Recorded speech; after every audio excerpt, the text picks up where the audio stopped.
show up on the game camera? I saw the tree stand. Welcome to my hog farm. I got a bunch of wild hogs. You see them eating my yard up and all out there by the mailbox. Aerating the grass. Yeah, that and armadillos. So we got plenty of those. This is a kill zone. Is it a kill zone? Well, let's catch up a little bit. Come on. Grab my diary. How you been? Good. It is good to see you. Absolutely. It's been too long.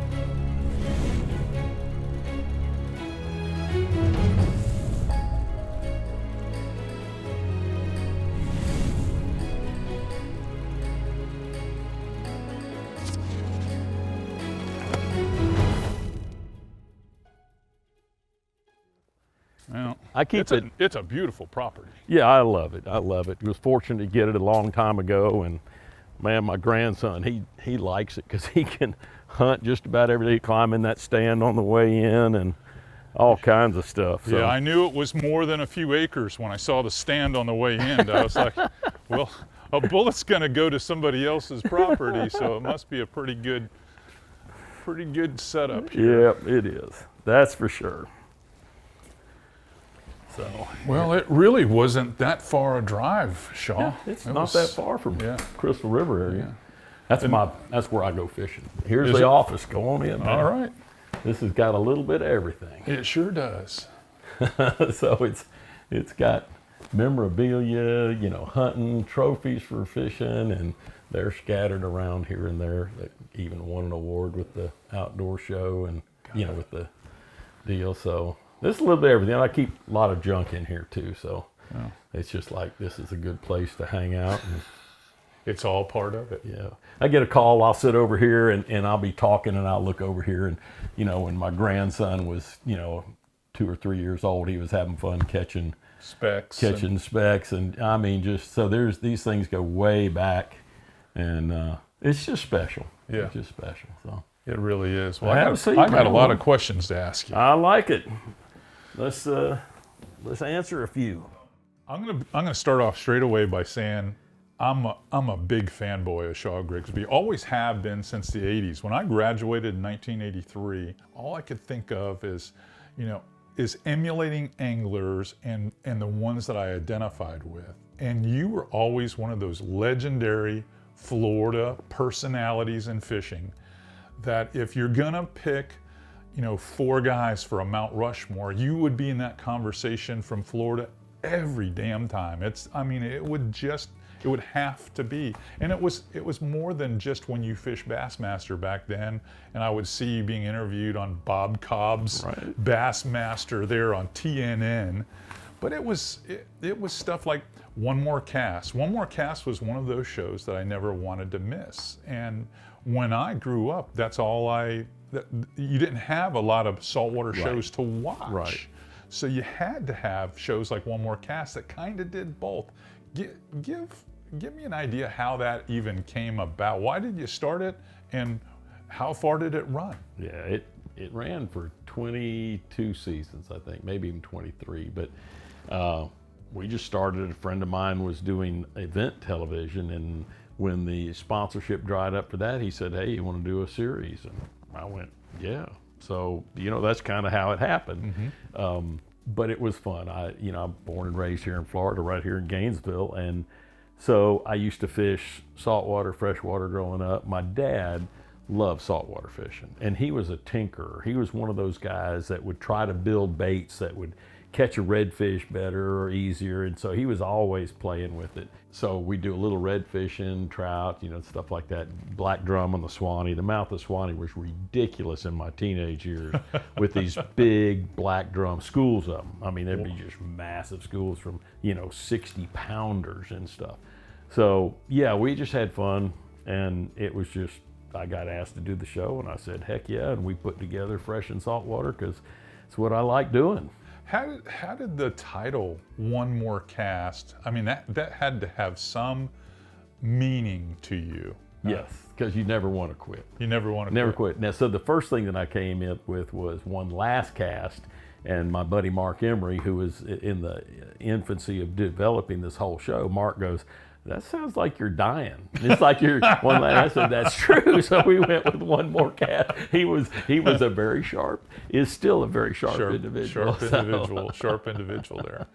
Now, through your bass, and most fans know you as a bass pro. You've been one of the, I guess, shining stars of the Florida group that have competed nationally, from Canada to California to the Northeast and Midwest.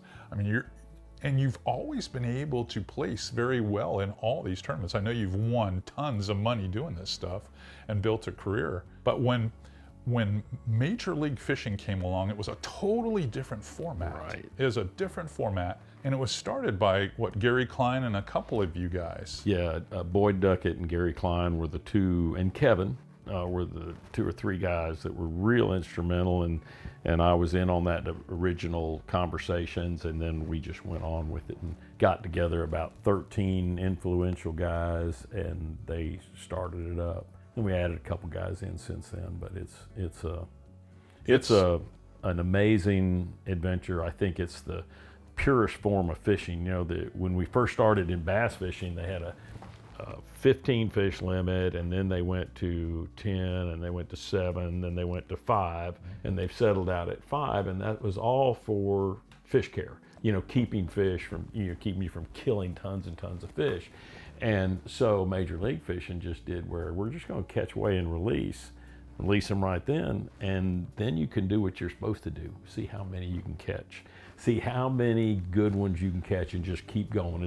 It's a complete scorecard of just total craziness of weight. And I've watched a number of those episodes, and I think I'm going to say the coolest angle for me is the fact that how everybody else is doing in real time. So if you've got to switch gears, there's no guesswork. It's like, I think I got enough. You don't have enough, right? And you have to push yourself. Yeah.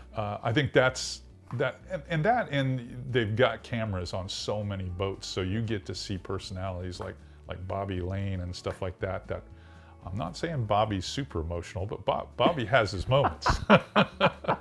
It is really good to have to deal with Score Tracker, real-time scoring. So it's like a golfer. He knows where he's at. He can look up on the board and go, no, I need to make a birdie on this if I'm going to win. If not, I'm done. Yeah, I got to take a chance. It's that. And so that can do 2 things, though. That can play to where, you really work hard, or you can go, I'm defeated, and that's right.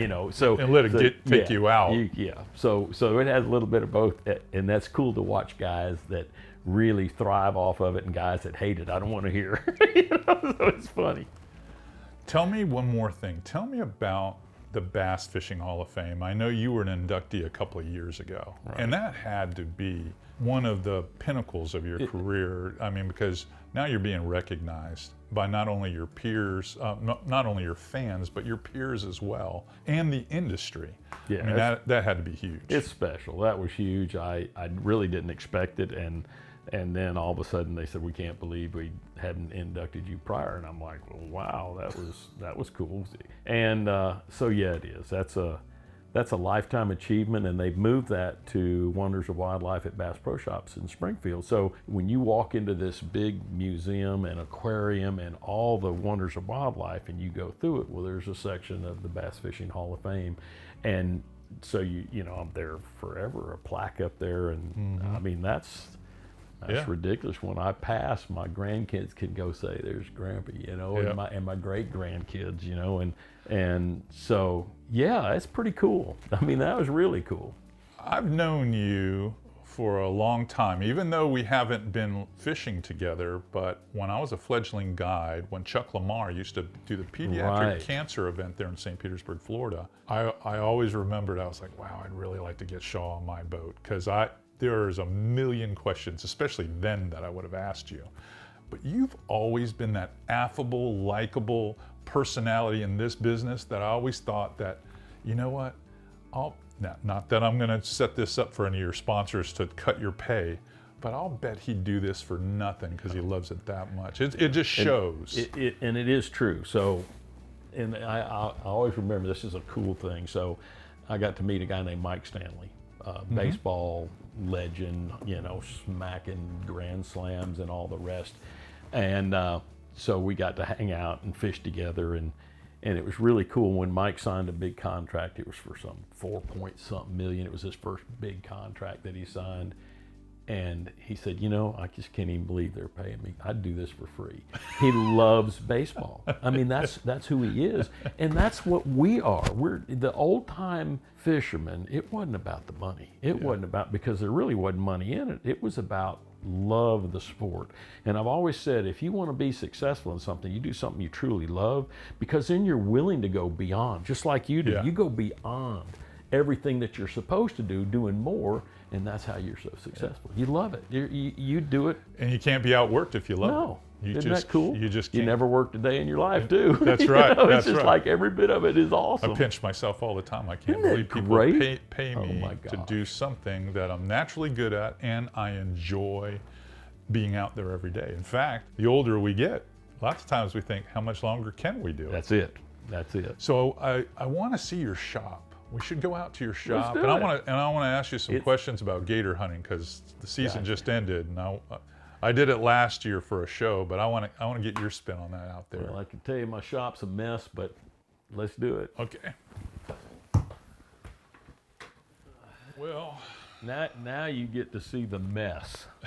that's you know, what every shop that gets used well is always a mess, because you're going from one hunt to another, or one fishing trip to another. So I've done it all. I've been out traveling, and so everything just gets thrown in there. And gator hunting, I fished a crappie tournament and a bass tournament, and so it's wild out there. And what you really need is a couple of days of bad weather. So you can get out there. Because you can just go out there and clean it up. That's what I do at my place. Yeah. I get a couple of days of bad weather, and all of a sudden everything comes off the pegboard and gets alphabetized again, if you will. Well, we'll go around this way. Yeah, a couple of days. Poor weather always gets us in that mood to get organized in our shop. Oh wow! So this is my. This place is huge. It's a 60 by 40, but I'm a hoarder, so I have everything. I mean, you can see I came back from a crappie tournament. We're not allowed to use nets, but it's still out here, electronics. And this is kind of cool, because this is memory lane here. So I have stuff from the 70s down here. Were you born back then? I was. Okay, I was actually a 70s kid. So 70s and maybe even some 60s, like my first Bassmaster Classic box, and tackle here and tackle there. Of course, my bass boat. And then that's my saltwater side. So this is kind of... You know, I thought I had a lot of tackle, but you basically have Gary's tackle box here at your house. Yeah, I do. And a lot of people won't understand that reference unless they're from North Florida. They don't know about Gary's tackle box. Well, that and filming, because you know about filming. So Strike King would say, hey, we need a jerkbait, you know. And so jerkbait shows, so they would send me jerkbaits, and I wouldn't know exactly the color, so I'd get jerkbaits. So you can see some of this is really old, some of it's new. Just stuff scattered here and there, and old rods and reels, and of course so when I come home, this boat gets parked, and my Triton gets parked, and I get in my other Triton, because start saltwater fishing. Crystal River, you know, Homosassa, all through that area. That's my fun time, and then it's my gator boat also. So we just got back from gator hunting, and I put all my gator stuff up. And so how do you guys go about gator hunting? So we do it with rod and reel. Okay. So we can cast a treble hook and snag them and fight them, which we caught a 10-2 the other day at Okeechobee casting. You know, he just surfaced close by, and I made a good cast, hooked him, and then we followed him on in and wrangled him in and harpooned him and bang sticked him. So we got that one, and then and we got one on bait, so you can bait them also. You can't use a hook. Use That's a wood right. dowel. That's right. And you put it like in chicken or beef lung or whatever they do, and you feed, you know, the gator will eat it. You watch him kind of swallow it, and then he can't regurgitate it. So now I don't fight him on it, but you can. We just reel up and we find where he is. You go, okay, there's your line going down there, and you pitch my treble hook over there, and then we get on the fight. And then you just start, yeah, because we don't do it by baiting them. We do it, you know, the hard way, where you have to see them and you have to make the long cast. And that cast is a lot better when you have good casters on the boat. Yes. Like you get 2 good casters on the boat, you can do it. But I'll tell you, the tricky part was when we were doing it at night and we were trying to spotlight them and see those red eyes with that red light. That was tough because your depth perception goes completely away. Trying to You're trying to time. You're trying to to time it, and now you're using a heavier treb than you would normally use with a lure. So this thing looks like it weighs like 2-3 ounces, and you're trying, and it makes it super tricky. The fun trip though is Henderson, Billy, who's there at Crystal River. He calls them, and he can call them from, I mean, forever. Does he have an Electra on it? No. He calls them. He does, and he's amazing. So we had this wonderful couple from Tennessee, Aaron and Brandy Green, and Brandy was shooting with a crossbow, which you can do. So she's on the bow of a boat. Billy calls. We heard this just splash back in the swamp, you know, and then you hear him coming. We're like, oh crap! So he turns the boat to the bank, and he starts going, and literally he's 6-7 feet off the bank.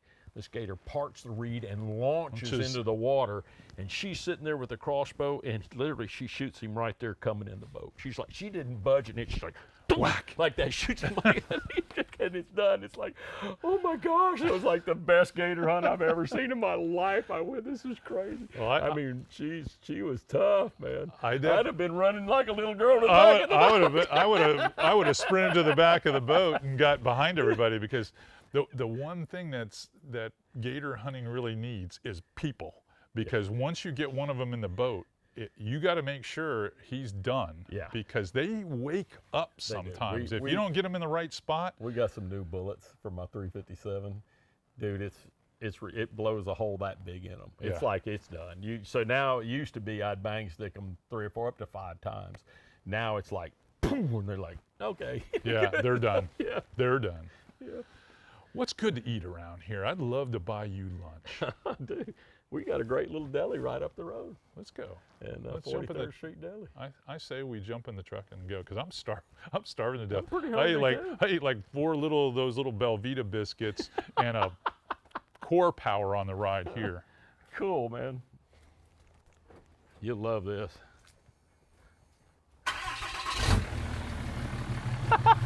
Loud. Wow.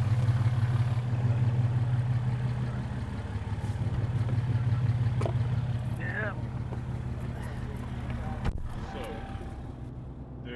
I know we're going to lunch, but there's one clip I saw on one of the Tommy Sanders deals on ESPN. This is years ago, where Jason Christie gets, just buries a treble hook in his hand, and you pull out a big old buck knife, and I'll let you tell the rest of the story. You know, we couldn't get a line on it to pull it out the old way. To do the string technique, and it was so deep and in all kinds of muscle and stuff, and so the only option we had was to push it through.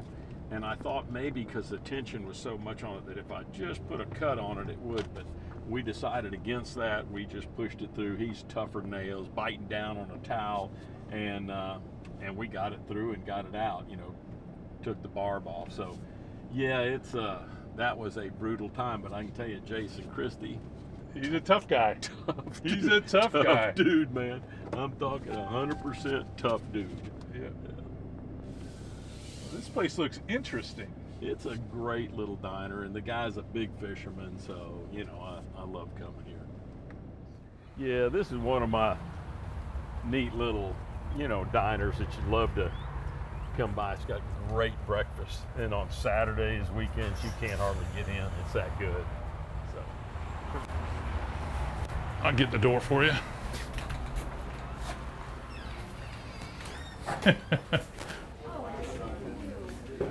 Perfect. thank you. Thank you. You guys need straws? Sure, why not?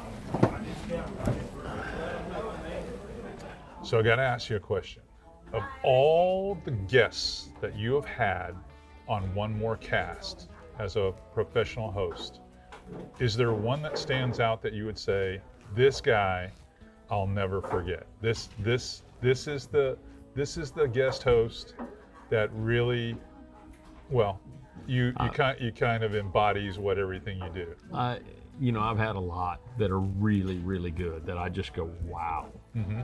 But if I take just one, it's going to be my dad just before he died. We had 3 show with 3 generations, my son, myself, and my dad filmed, and that was the first season, and that'll always be the most special moment in One More Cast. Yeah. You know. Because you always want to know, because I'm asked that question from time to time, and it's hard to just pick one. It is. It's difficult to pick one. I'll show you my phone, Billy Henderson. Yeah. I put him in my phone as B-A-G, badass guy. He's incredible. Duck He's hunting, good. deer hunting. He's good at everything. he does. Gator hunting. It's like, He's over there working his magic Both. on my little Yeah. Hell's Bay Eldora right now. Speaking of who I want to be able to say is that person for me, it's you. So you and I need to make a plan in our calendars when we're done with lunch here. We need to do that so that we can go fishing in the future, because I would love to do an episode. I would love that. I'd be honored. Especially up here around Swanee. We could go out to Gray Drummond's Florida Outdoor Experience here in Fowlers. Great deal. It would be a great episode. It really would. And Love every minute of and it. it would make this full circle as well. I'd love it. It's going to happen. Cool. Dude, Boy, tell that me that looks doesn't look good. That looks good. I think that's Actually, yours. we got Yeah. we got to reverse, because I need my okra. You guys enjoy. Thank you. Thank you.